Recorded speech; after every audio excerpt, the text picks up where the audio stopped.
Climber, get ready because today we are picking the brain of a music industry pro who has worked with legends like Ashley Gorley, Luke Laird, and Jimmy Robbins. We're getting the scoop that is going to help you on your music business journey. Johnny, do that thing. Welcome to the climb!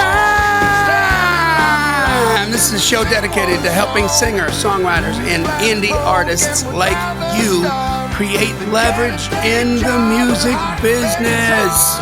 That's what it's going to take. This is all about the new music business. What you have to do to realize your dream, to make that magic happen. And it's all about leverage, proving that your songs have value, that your art has value in the new music business. Once you do that, everybody else is going to come to you. So, the good news is you don't need anybody's permission. The bad news is you're going to have to do the work yourself. But if you do the work and you're competitive, it will have value.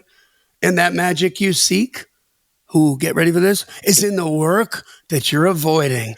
That's C.L.I.M.B, creating leverage in the music business. It's a backstrom from my good friend and co-host, who's also an uncanonized saint at the moment, Mr. Brent Baxter, who's got hits by Alan Jackson, Randy Travis, Lady A, Joe Nichols, and more. But what you're interested in is he helps songwriters like you turn pro by revealing how you write like a pro, do business like a pro, and then on the regular, he is going to get you opportunities to meet the pros and create relationships. And you can find Brent very easily at songwritingpro.com. And I would like to introduce you to my co-host, Johnny Dwinell. Johnny owns Daredevil Production. They're breaking artists digitally by identifying new fans through data. It's complicated, but he's smart. If you're an artist looking to increase your streams, blow up your video views, sell more live show tickets, and get discovered by new fans, TV, and music industry pros, then Daredevil Production can help. Daredevil has worked with artists like Colin Ray, Tracy Lawrence, Ty Herndon, and Andy Griggs, just to name a few. You can find Johnny at daredevilproduction.com. That's production, singular, and there is no S because there is no other Johnny D. What's up, big guy? What's happening, brother? Whew. Life is good and getting better. That's what I'm saying. I'm sticking to it. I'm sticking to it. Today's guest is a 25-year veteran music industry executive who currently runs a multifaceted LP creative management, a management, publishing, and consulting company. She was formerly co-head of ASCAP Nashville, the creative, where her passion was creating opportunities for Nashville's diverse creative community, including the GPS Project, which is still growing strong today. She previously worked with 19 Entertainment as a writer, producer, manager, and served as preliminary judge for American Idol's seasons 6 through 9. Before joining 19 Entertainment, our guest was Senior Director of A&R at Sony Nashville and VP of Combustion Music. She started in music publishing at Windswept in 1996. She began her career as a background vocalist / musician, touring with Steve Winwood's Roll With It, baby, World Tour in 1988.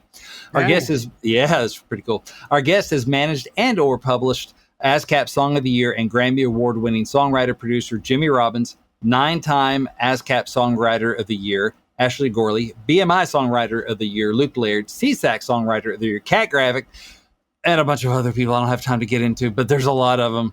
And so she's also been a talent scout for American Idol and America's Got Talent. Our guest has received the following honors: Music City Milestone for her alma mater, Belmont University, Billboard's Most Powerful Women in Music in 2014, Women in Music City in 2017. LeAnn Phelan, welcome to The Climb. Welcome, LeAnn. Goodness, that's the entire bio. Man, that's I just like this. I had to cut out some of the impressive people you've worked with. I was trying. Well, that's a vulgar display of prowess right there. So, when you do a lot of good stuff, dominating all of them. Like what do you cut out? Hey, when you come to Nashville before the first Starbucks, you kind of meet everybody. So that's part of it. And that's a true story. Yeah. I was here before the first Starbucks. Wow. That's funny. That is true. It's crazy to think so about. So you now. were for 19, you were in LA then, right? No, I was based here.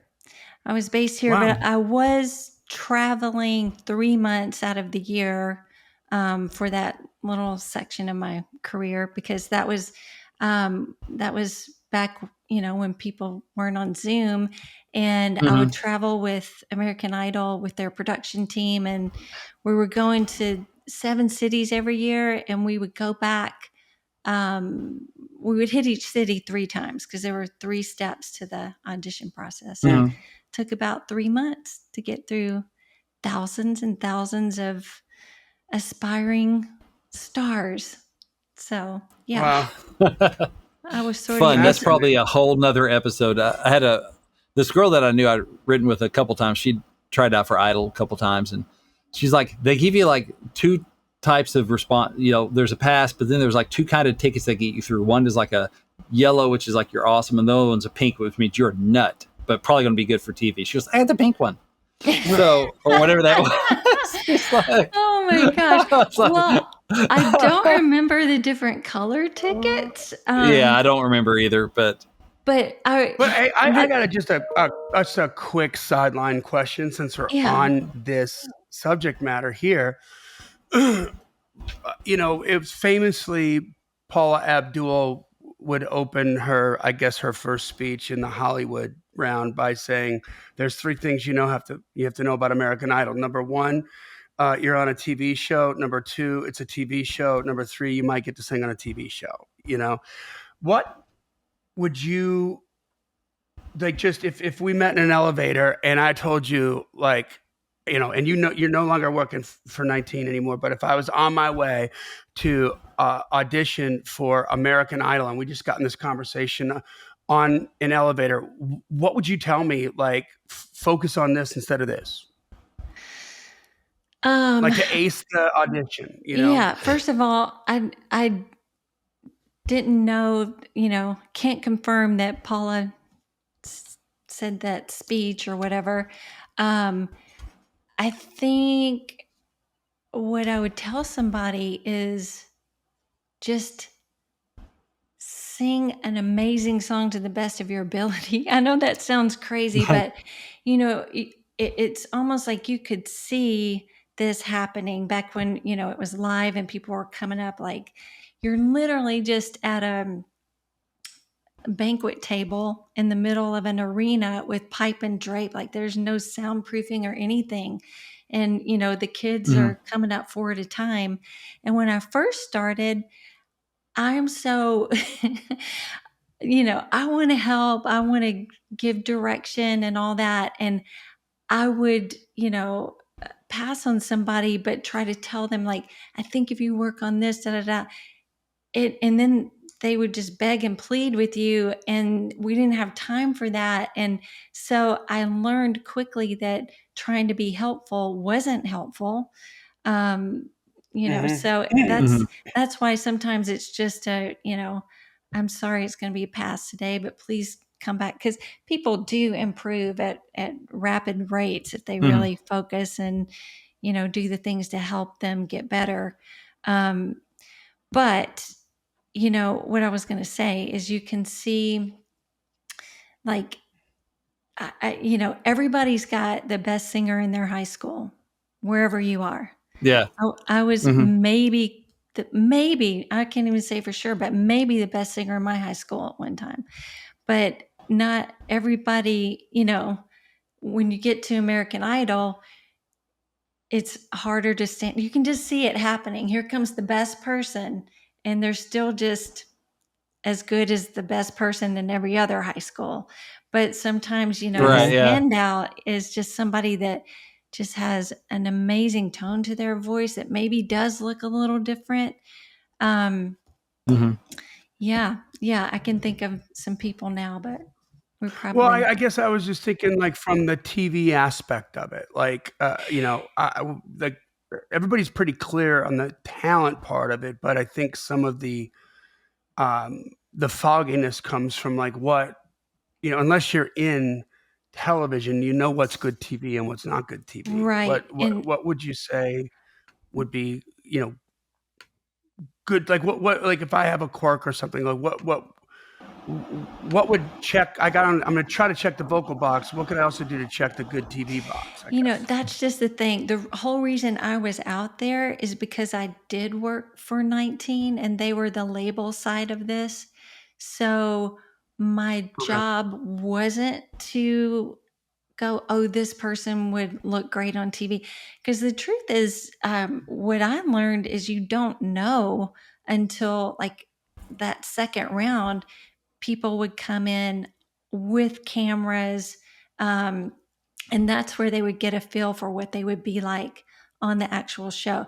But my job was just to spot talent. It was more of an A&R thing, thinking about a label that wanted a viable artist at the end of it. So I was just looking for, be no different than what I've done my whole career. And it wasn't, I wasn't an expert on what makes a good TV show, but there were producers at all those tables too.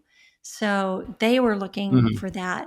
And most of them were pretty dang good A&R people, Right on. So That's interesting. That makes me think of jury selection. You have the prosecution and the defense, and they each get to weed people out. And and they each have their like, okay, this is the kind of person I want. And so like label size, like, okay, we got to do something to get a good artist out of this. And the production side is like, we got to do something to get a good TV show out of this. We got to get a good TV show. So hopefully between the two of those, you end up with a good jury. So yeah. That's interesting. I think it worked pretty well. Well, thank you for sharing that. That's sorry I couldn't answer the specific question, but No, I didn't actually know that they had an A&R, like a music lens and a television lens sitting at the same table. Look, that's fascinating to me, actually. That makes a lot of sense. That is. Well, season 6 through 9, they did. Right, yeah. So, yeah. And, the whole reason I was out there in the first place, it's kind of like, this will be a good transition, but it's kind of like a hit song, because it goes to number 1 with just a little bit of magic poured on it, But the reason I got the call is because Carrie Underwood blew up on American Idol, and they're like, oh, we might need a person that knows country. And Chris Oglesby gave me a call. And so that's the whole reason I ended up. Otherwise, if Carrie hadn't won and just really knocked it out of the park, then I probably wouldn't have been out there. And a lot of those people are friends of mine, still today. So it's a really cool part of I love the story. Chris too. Yeah, I do too. Oglesby, great. He is. So speaking of, he's a good guy.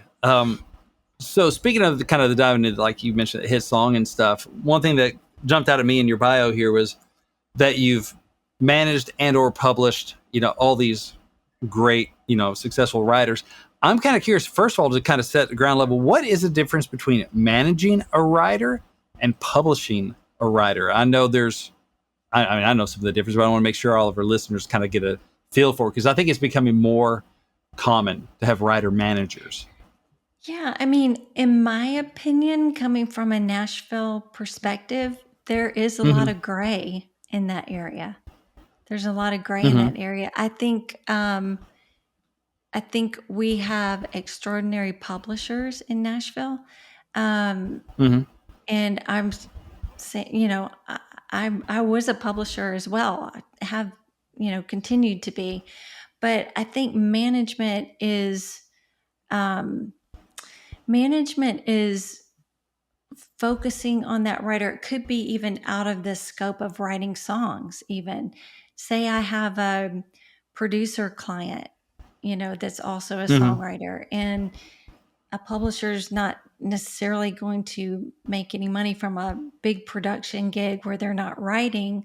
But if that's, beneficial for that writer, then that might be something that I would work on as a manager as opposed to the publisher. It's just opportunities like that. And I feel like from my point of view, to say I get involved with a writer before they get a publishing deal, and with my publishing background, I can kind of be both of those things until they get to a point where I can get them in front of a bigger publisher with a bigger team that's right for them. So you can kind of steer that process. And hopefully in negotiating that deal, you can get them a little bit better deal, because maybe that publisher knows you, and they know that you're going to come through on some big opportunities, and they're going to have like even more focus on them.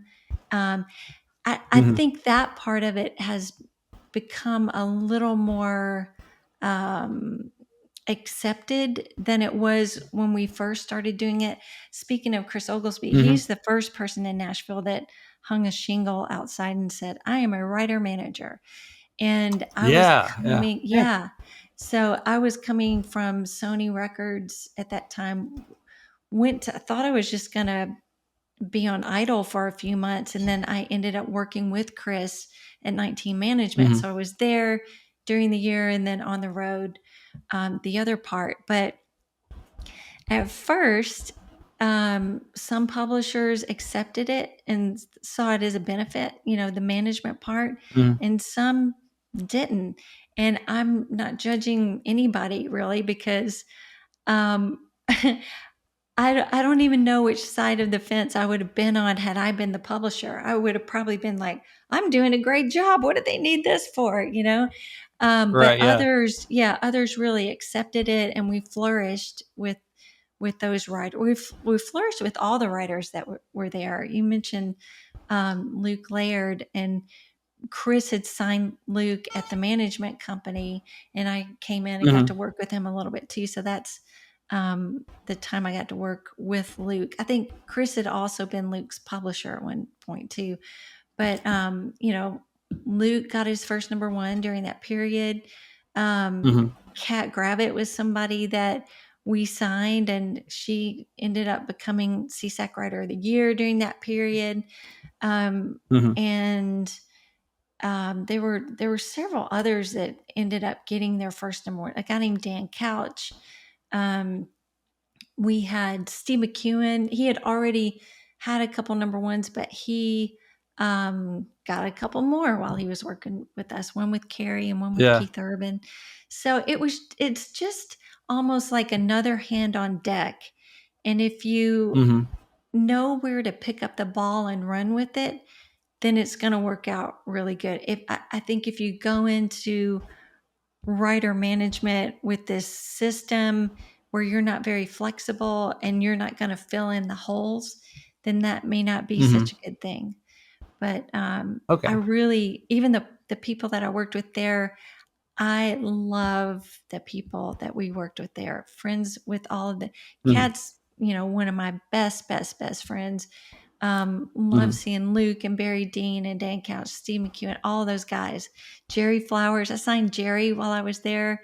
He started getting his first cuts. Now he's this big, huge writer, But it's just, it's like anything. You want to have a special relationship with them, and you want to be happy they're walking in the door, and just see how you can make their life bigger and better.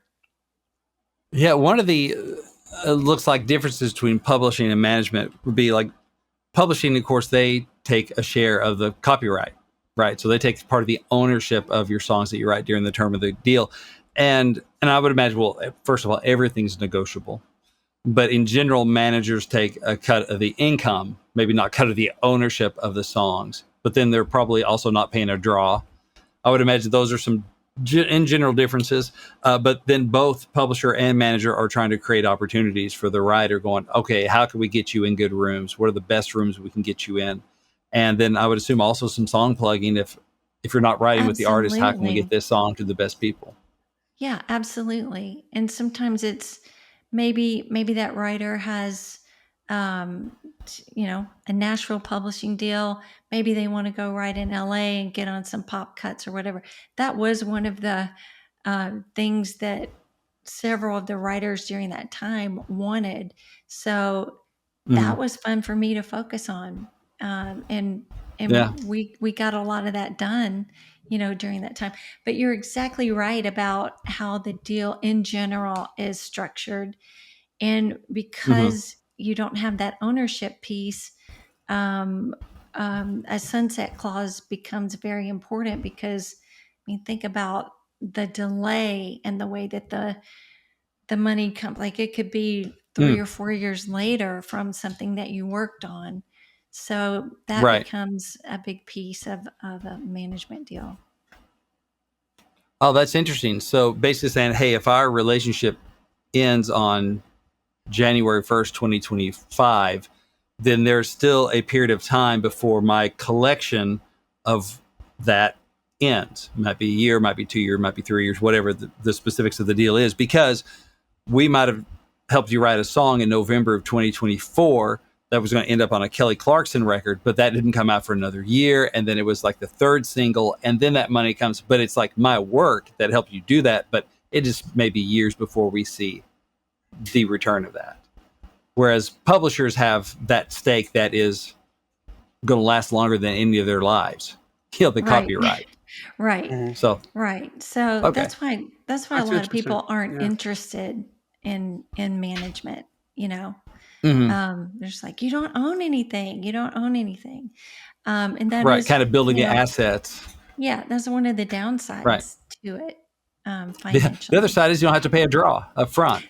Yeah. I mean, the draws aren't usually very high. You These know, days. No. I'm a get in early kind of person. So, Mhm.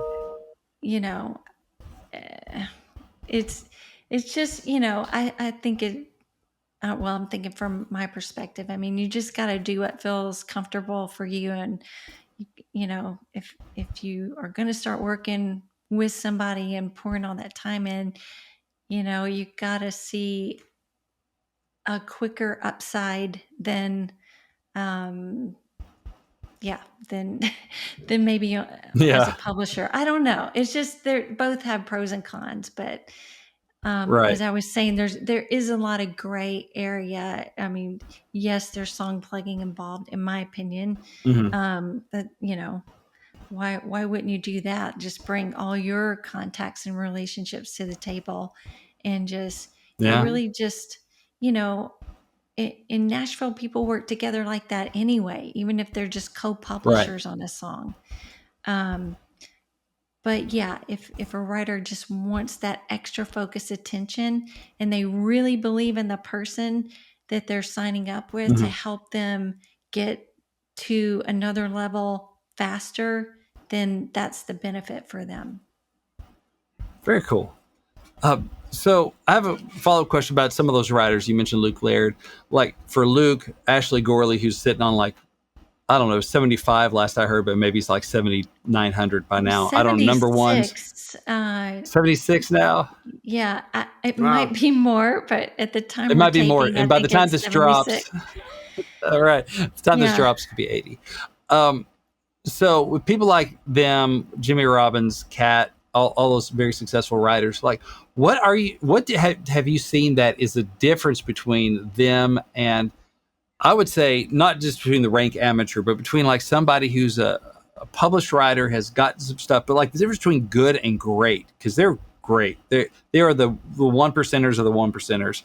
Like, Mhm. what have you seen that's some of the difference between them and the other people that are successful and are pros?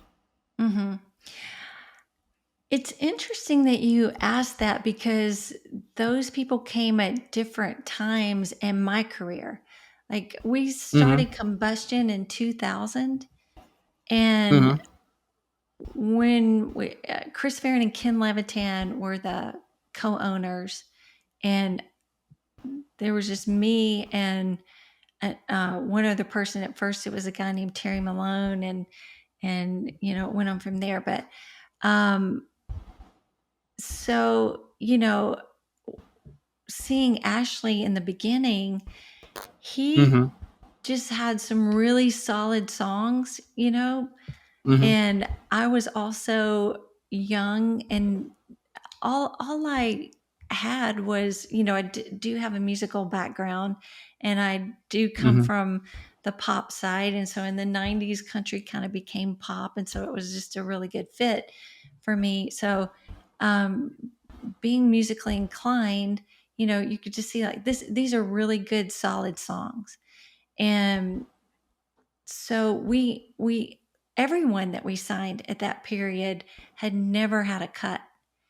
Ashley had never had a cut. JT Harding had never had a cut. Gordy Sampson had never had a cut.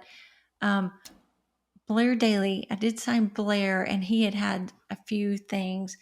I'm trying to think who else was there. But anyway, we were just, you couldn't do that now. Like, you couldn't start a company that way. But we were just kind of focused on these little things that we could get. But so Ashley had just really good, solid songs. And looking back, what I would say more than anything was, and this, I mean, gosh, this rings true. I mean, you can just see how this paid off, but his work ethic. I loved my job. I wasn't late. I was there all the time. Like, it's all I have ever done is the music business. Ashley was there before me every day. He ate lunch in the office, would bring his lunch a lot of times. Occasionally we would go out to Las Palmas and get the Speedy Gonzales for $5.99. Like, it was just, he had such a great work ethic. And all of his friends, it's just like, I'm sure this has been said a million times on your podcast. I know it has in my workshop, but it's like, find your tribe and come up with your tribe and find your people and, grow together. That's what he did. That's what he did. And at the time I was growing as a publisher, I kind of had to fight to get to be a song plugger. For those listening at home, I'm doing air quotes because that's what we called it, song plugger. But I got involved in a female plugger group with the likes of Kelly King and Carrie Edwards and Liz O'Sullivan, who was at C.L.I.M.B for all those years.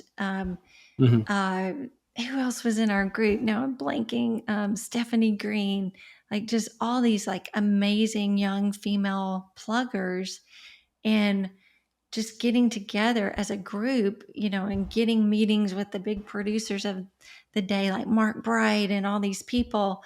I just learned a lot from all of them. And then we all, we would play songs in front of each other all the time. And that's how you learn, like, oh, well, Liz has this amazing Chris Dubois song, and I just played this Ashley song. And, we ended up getting them together. And it was interesting because Seagal and Chris and all of those writers were ahead of where we were at the time. But I just learned, like, where does Ashley fit in at that time? And that was just a great place for him to be. And those were some of the first cuts that we got, were in that camp and on Paisley Records and stuff like that. And then, of course, then he went on to conquer the world. But right. Even he wrote a lot with Brian Simpson at that time. I'm sure they still write. And Brian's like one of the most musical souls out there, so he just attracted great people.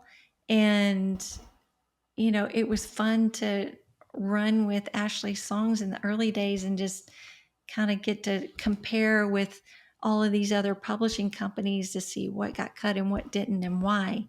So I just think, he was determined. He was, I'll say this too, he knew the business. He knew the business. He negotiated his own publishing deal and then brought an attorney in to, finish it up. But he knew what his deal points, were going to be and or what he wanted them to be. And so he was a student of the business. He was, just really driven and very hardworking. And I love that. One of the things I love that you said was that you were aware or looking for, I'm not sure how you served it up, but where Ashley fit at that time. Right. Which is so, I think a lot of people get sidetracked because they want to be here. And it's like, but that's not where you belong at this time. Right. Right. Yeah. So if you can, master, like, understand this is where you're supposed to be at this time and excel there, then you get to instead of lamenting where you're not. Right. Right. And they kind of create, it's classes, right? Like it's freshman, sophomore, junior, senior. They kind of they grow up that way, and that's the rooms that they get into, and that is paid for with time. It's not just a connection. There's plenty of people. There's plenty of number one hit songwriters out there with one number one. Yeah. And Ashley's got 76. Yeah. So that's brilliant. I love that. Yeah. But well, I was just going to say, there's no absolute, the point you're making is a really good one. That it takes time to, for most people that is the case. And then, then you've got somebody like Jimmy Robbins. Jimmy, I think, Jimmy definitely had so much experience before he got to Nashville. Like he performed and, spent a lot of time in music before he showed up here. But he is somebody that was the right person at the beginning of a big, huge trend. And he was so talented that it did not take him very much time at all. And it was just like one of these magical situations where, because of the team that he had, he instantly got in, the big boy rooms like really quickly. So that was kind of an unusual situation. But yeah. Very cool. Now, one thing we talked about before we hit the red button was you have two companies. You have LP Creative and LP Creative Therapy. Is that right? Or can you break those down a little bit and kind of what you're up to these days? Yeah, because we hear therapy, and Johnny and I are like, we probably need some. Yeah. You guys just started sweating a little bit. I know. It all started with no. Well, okay. So here's the quick story on that. First of all, I've always really been interested in therapy. I think it's really important, and I've done a lot of it, and I love it, and I'm into personal growth and all of that stuff. In 2020, I was kind of starting over in my management company a little bit. 2019 was a rebuilding year for me. And as I can't remember if I said this post red button or pre, but I get in early with people. So I had some artists that I was working with, with big, huge plans. We're going into 2020. Let's go. And it's going to be our year. Yeah. One person in particular, Jake Rose, if you don't know Jake, go seek him out. Like, he's got a rock band that's killing it right now called New Medicine. And one of the best songs I've ever heard, called Sleeves, is on his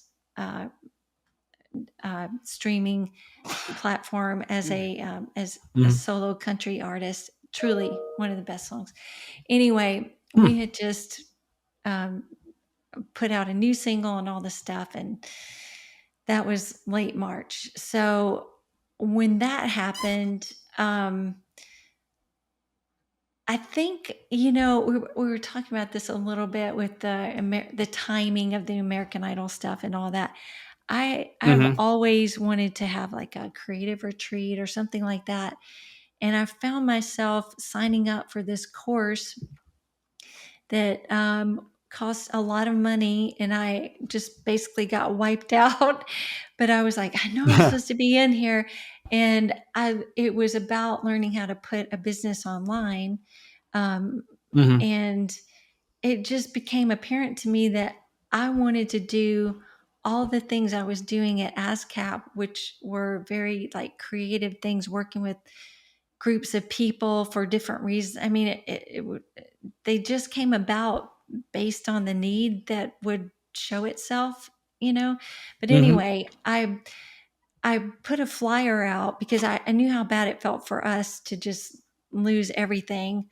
And I put a flyer out that said, I'll meet with you for free. Let's keep your creative momentum going. And that was in April. And I had my headshot on it. And then when I hit, I'm over here by myself and I go, this is a good idea, good idea. And I hit send and I went, oh my God, what did I do? And this is so cheesy. Oh my gosh. And like, I just got nervous all over again. But anyway, Courtney Cole wrote me right back. She's a brilliant songwriter, singer, artist. She's like, I would love to meet with you. Then this other person, anyway, I didn't have to suffer too long because people were like, I would love to meet with you. So I just started on Zoom meeting with people. And then it went into May. And then I was like, okay, I think I could put together a workshop here with some people. And I even met one person that I signed just through those free meetings, a guy named Evan Klein, really talented producer. And anyway, I started the workshop, and people were so supportive. Leslie Fram sent me a bunch of artists and that kind of thing. So the very first workshop happened on Zoom. I figured out how to set it up. And, I just saw who was there, and then I just started putting guests in as I thought they, needed. We did start off with legendary Bobby Braddock. And then, Yes. yeah. And so then, people like Carly Pierce came and all this. But, the funny thing was I asked everybody, like, do you want to hear from publishers? Do you want to artist managers, all this. And so they would check these boxes, but nobody checked the mindset box. And so I was like, okay, I'm going to bring these people in. I'm going to give you what you want, but I'm going to give you what you need. So I asked my friend Miles to come in. So Miles came in and just talked to them. And that ended up being people's favorite class. And so during that time, somebody said, this feels a little bit like therapy. And I was like, yeah, it does. So we changed, became LP Creative Therapy. And so now we're, 4 years later, I'm doing all kinds of things online. I have a couple of courses that are up, but the main thing is the live workshops, because people want connection. I think that's why, like, the online courses, they're there and somebody, takes it every once in a while, but people want to connect. They want to meet new writers. Yeah. They want to get feedback. They want to be seen. And they want to know how to do all of this. And, you guys have been talking to people this whole time, giving them tips and that kind of thing. And one of the biggest things that people really need to realize and take responsibility for is you can learn all this stuff, and you need to have a village around you, listen to your podcast, come to my workshop, do a private session, whatever. Go do Forrest Whitehead's production course. Go do, forgetting Deanna Walker's class at Vanderbilt. Whoever it is that is reputable. But when it's all said and done, there's going to have to be a spark that you start, that you create, that you have to do something that gets somebody like me excited, Yeah. And I can see it in you. I can go, this person is, I know they're gonna, I'm just, you can set them up with everything, with a couple of sticks and some paper and some matches, but they have to start it. And when that Yeah. happens, I mean, that's when it all just really gets fun. But that spark is on you guys, and you may think like, oh, I've done it already. If you've already done it, then somebody's feeling the warmth of your fire that you've started. Is People anybody? gather around fires. Yeah. Yep. Do they? Is Yeah. anybody? Do you have 3 people saying, "Oh man, that song is unbelievable," that aren't related to you? You know what I mean? Like, Right. um, Yeah. it's I do back to Chris Oglesby. He said this on my workshop. Like, he could see you know people that, I guess it's maybe a little different now. Maybe if you're signing somebody that already has something going, and you're hmm already plugging them in. But we used to be able to go, I think this person is so talented, I know I can get done what needs to get done for them, and put them in the right hmm position. But Chris would say there's about an 18-month period where they're trying to, they're working so hard at this, and they're getting frustrated because they're trying to write like you and everybody else. And finally they just go, forget it. Like Forrest says, I like girly pop songs, so I'm going to write that. And then he writes the Kelsey Yeah. Ballerini record. You know what I mean? And then it Right. blows. So it's just such an interesting whole journey, but I do think And the so much of it sparks are is. real. That's cool. And so much of it is what's going on in your mindset, in your headspace. It's such a head game. So much. I mean, Mhm. because everything we do comes out of our head. I mean, creatively, it's all out of our head and our heart, but it's got to, Mhm.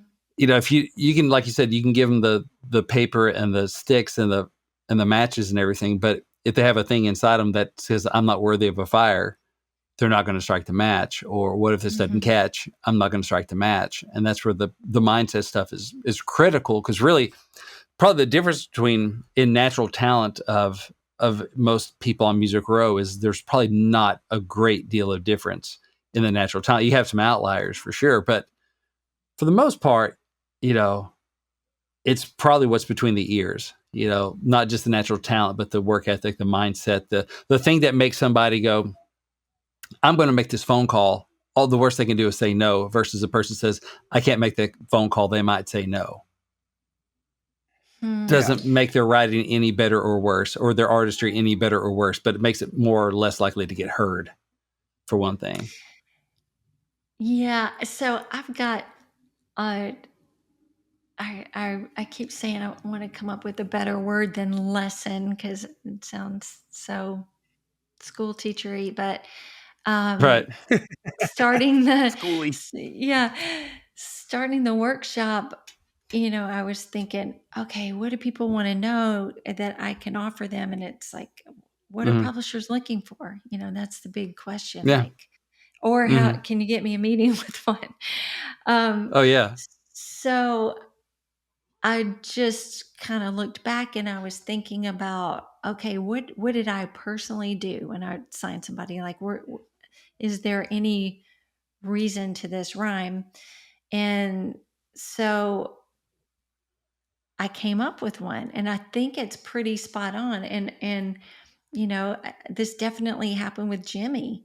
Like, hmm when I met him, before I even talked with him, I just was connected with him. I just thought, oh, love this kid, and hmm and so there's like this immediate connection, just like with any relationship. I hmm mean, just like with us today, when we got on, nobody's like, we just all started talking, so there's an immediate Mhm. right. connection. And hmm then the second thing for me was the music. Like, did I love the music? And all these publishing houses, unless you're one of the like big four or something like that, like, there's a style and a culture to what they sign and what they like, and it depends on hmm Mhm. who's there and where their connections are and what they like to do, like, anyway, I loved, um, Jimmy basically had a 5-song pop EP, that was him. And a lot of it was 100% him.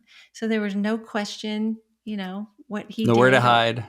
right. Yeah. And I love pop music, and so that was really exciting to me. And it just made me feel good. And then talking to the writer and understanding, like, what do they want out of this? What are their goals? And then I'm kind of inside going, yes, that's what I see for you. Are those goals in alignment?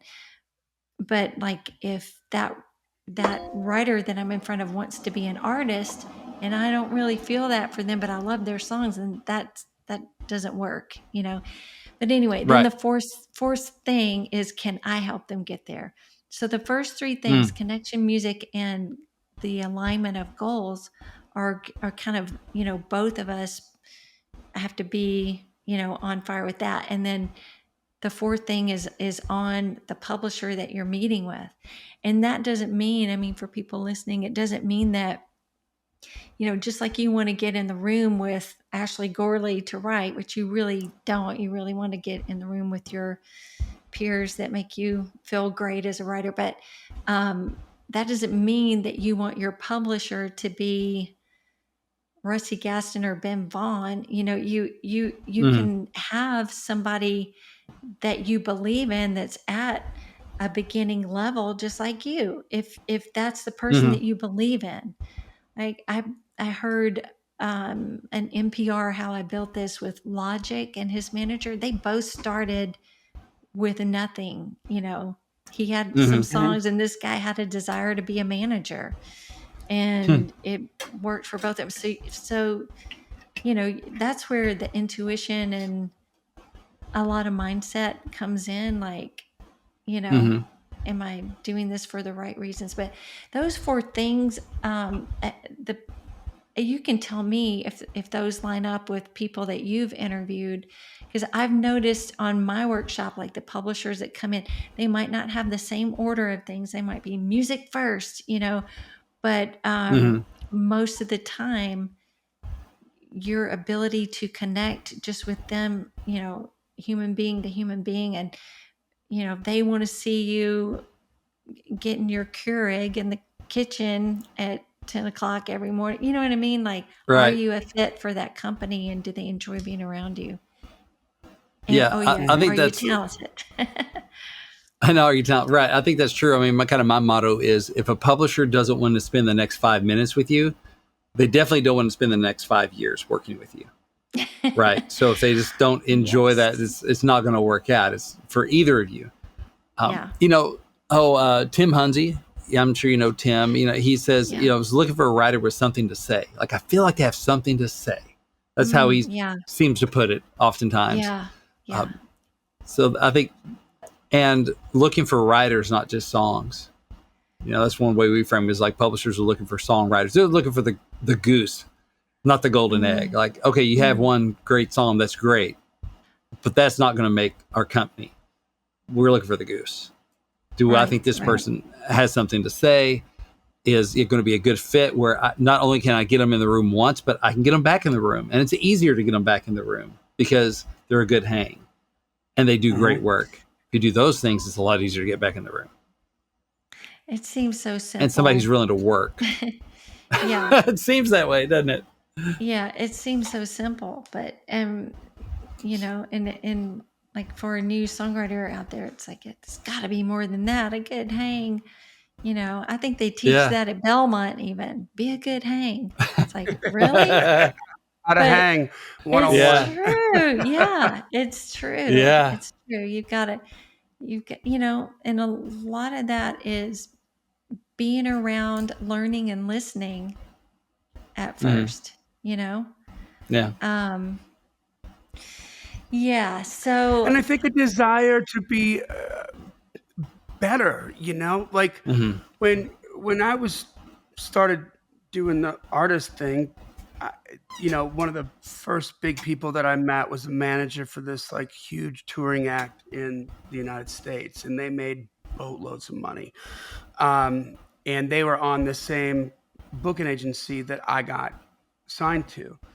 And so I was like, number one, I wanted to go see the band because I heard about them and I needed to see like why they were good. I needed to see it. I'm young. I just got out of high school.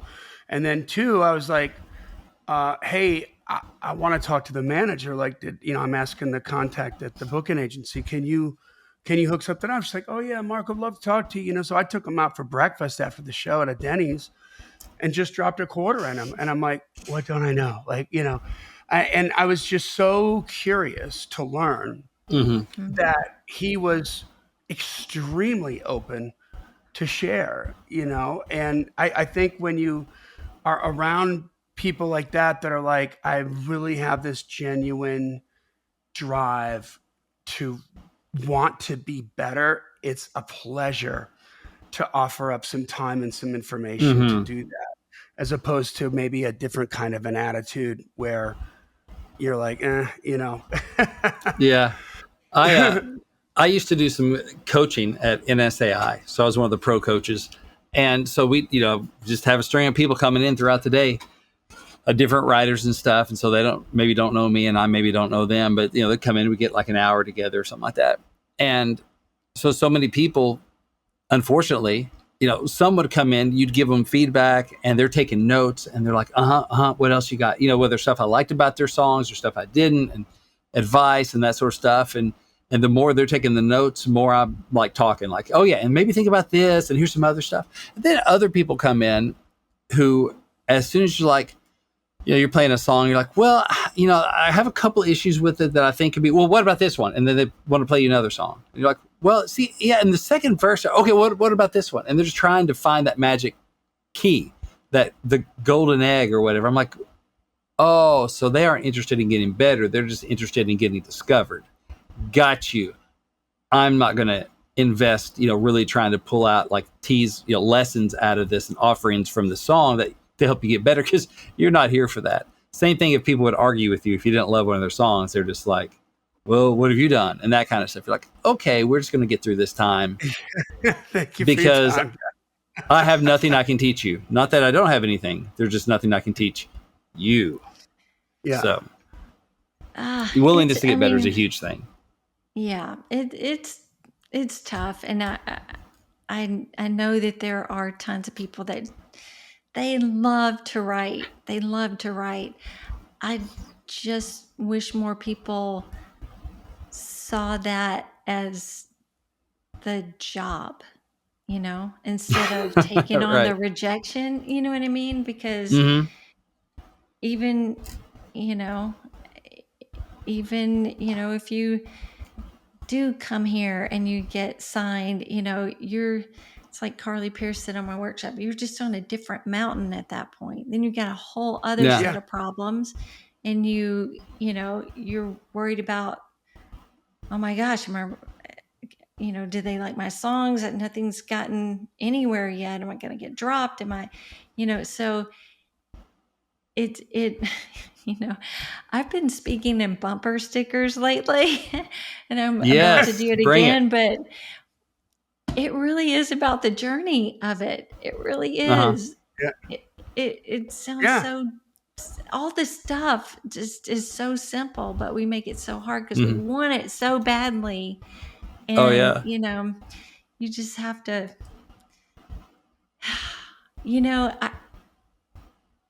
I think I've been doing this one-off workshop called Finding Your Voice. And the reason I'm doing that is because I think that if you are more connected with yourself, then chances are your music is going to connect more with other people. And so, if you take the time to have fun and go through these curated prompts, and, maybe you think you remember all you need to remember about yourself, but when I did my own workshop, I've remembered some ways in which I was creative before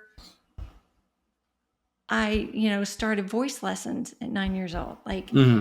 and that gave me like a whole different sense of like, it changes my story that I tell myself. Mm-hmm.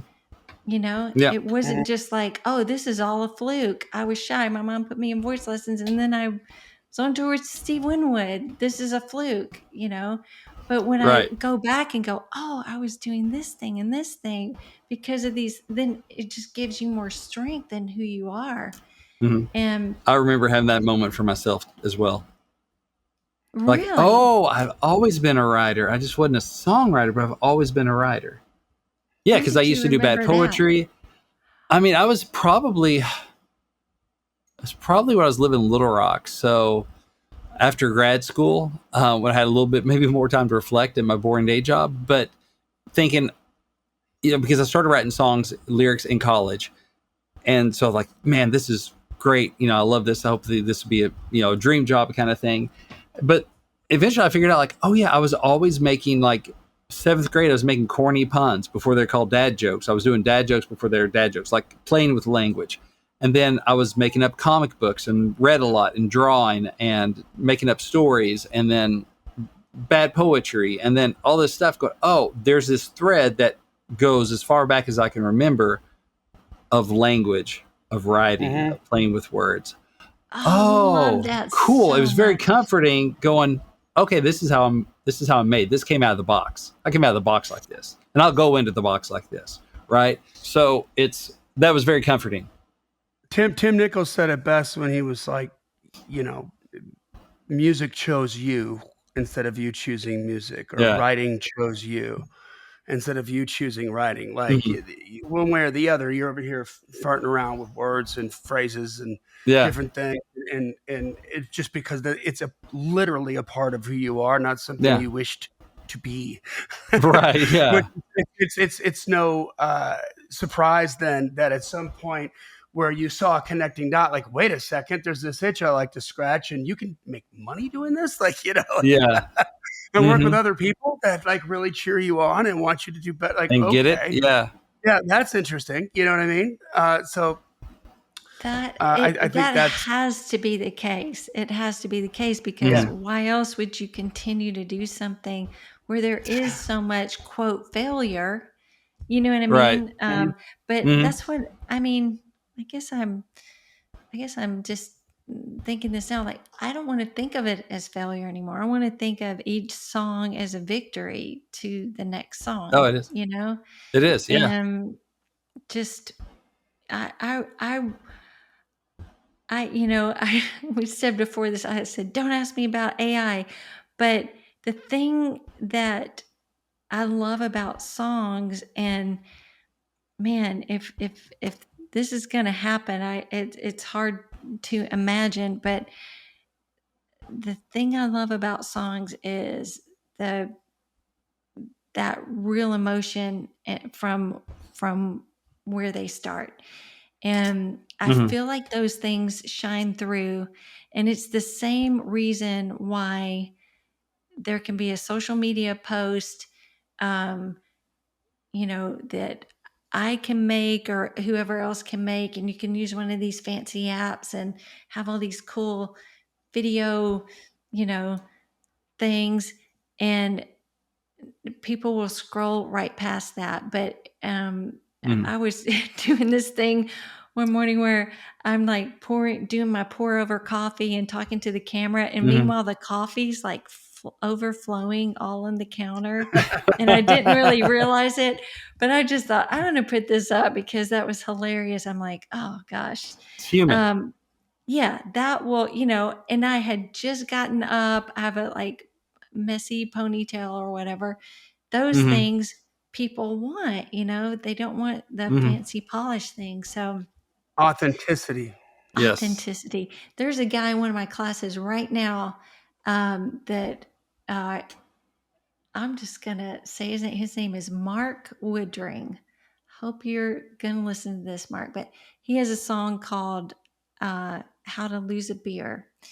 And we were doing a private session, and I was about to give him some feedback on the song. I thought it was really great, but I did, one or two things popped into my mind. I'm very compassionate. People that get feedback from me are just like they're in a warm blanket with a bottle, cup of milk and a chocolate chip cookie. Like Cup of hot cocoa. yeah, and bubble wrap. Yeah. it's all good. I'm gonna be honest, but I'm gonna serve it to you in a nice way. But I looked up and Mark, like just on Zoom, I could tell like he was really emotional. And I was like, "Are Mhm. you okay?" And he said, "Yes." He said that song, means a lot to me. And I just looked at him and I said, "You know what? You don't need to change a thing about this song. Yeah. Yeah. Just Mm-hmm. leave it, Yep. like because it is really good." And um, those are the things that we need songwriters to do more of. And that's also why I think people like Wyatt Flores and all these guys are doing so well. Like it's just Mhm. their ability to um, give you that raw emotion is, and the tracks and everything. Like it just kills me. It's so good. Yeah. That's great. So, LeAnn, where can folks find you? Get that warm blanket, cup of cocoa, and a cookie, And the and cord. or one of your workshops. So, where can folks find Yes. you and get in touch with you?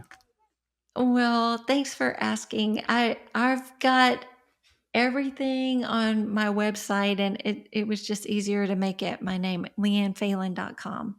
So private sessions, live workshops. I don't know when this is going to air, but I've got one Mm-hmm. coming in the fall, and they're pretty awesome. It'll be about 8 weeks, and Mm-hmm. we, we're live on Zoom. There's a ton of community building. I assign people co-writes after I kind of get to know people. And then we've started Mm-hmm. ending in a live write around in Nashville. So Oh, Oh, cool. nice. yeah, everybody gets a hot seat during the time. So they get some personal time and, Mm-hmm. hear from, it is curate. People have to trust me to come because I, bring on the guests based on who shows up and where they are and what they need. Very cool. And your last name is spelled Phelan, right? Yeah, people always misspell that. It's P like people. Yeah, P like people. Phelan. Yeah. And LeAnn Phela. I is, was looking at the yeah. Phelan. Yep. And your Yeah, first LeAnn name, is because there's a lot of ways to spell LeAnn. LeAnn. What is There it? you Yeah, go. Okay. Yeah. LeAnn. So, LeAnn, So, I want to know when that writers round happens. I'd love to. Look, I'm in Nashville, so I'd love to come see that. Oh, listen. Okay, when does this air? I can tell you when the this would next be one is. just a couple weeks. Just a couple weeks out. Okay, well, there's Like one. probably mid July. Okay, there's one Mm-hmm. July 23rd. It's That might at be a the day place this airs. called, the Green Light Bar. And about 9 people that are wrapping up a work. There's more people in the workshop, but only had space for 9 on the write around. But they are performing at the Green. And here's the thing about the Green Light. And a friend of the workshop, Craig Lackey, helps me put that on. But there's great free parking at Green Light Bar. Oh, Yeah, hey, you have my it's on. attention. And that is Yeah, it's on actually the Hawkins day. Street. It's a big draw for That's awesome. me. Yeah. That is actually the day this episode should air. So if you're listening to this on the day it wow. drops, go out tonight. See, it's perfect timing. Yeah, come on down. You'll be amazed at the talent that is on this writer round. Seriously. It's Green Light Bar. Yeah, it's on Hawkins, 833 Hawkins. Yep. It's off The of Green Music Light. I Road. got it. Yeah. Yep. Wow, we're And really that starts at doing 6. a PSA for the Green Light. What's that? There we go. Is it start at 6 p.m., 7 p.m.? I think it starts at 7 to 9. Oh, and then they have an open mic after that. So you can sign up for an open mic. So why wouldn't you come? I Right? know. There you go. Beats You have me. a whole lot Beats of me. talent in the room. Yeah. Let them flex a little muscle. Let them see what happens. So. That's Exactly. right. Love it. Well, thank you, LeAnn, for saying yes. And Yes. man, I love the therapy part of this. That's so cool that you're doing that. That's really smart. Mhm. Oh, thank you I so love that. much. I'm way into it. I'm getting my life coach certification and everything. I just really love it. But thank you guys so much. This was really fun. And maybe we'll do it again sometime. Sounds I good. love it. Sounds I good. love it, guys. Well, that takes us to the end of another Killer Climb episode. Y'all make sure you join the Climb community, follow the podcast wherever you consume your podcasts, and tell a friend about it. If help us help them. This podcast exists because we want you to win. So keep on climbing. And we'll see you at the top.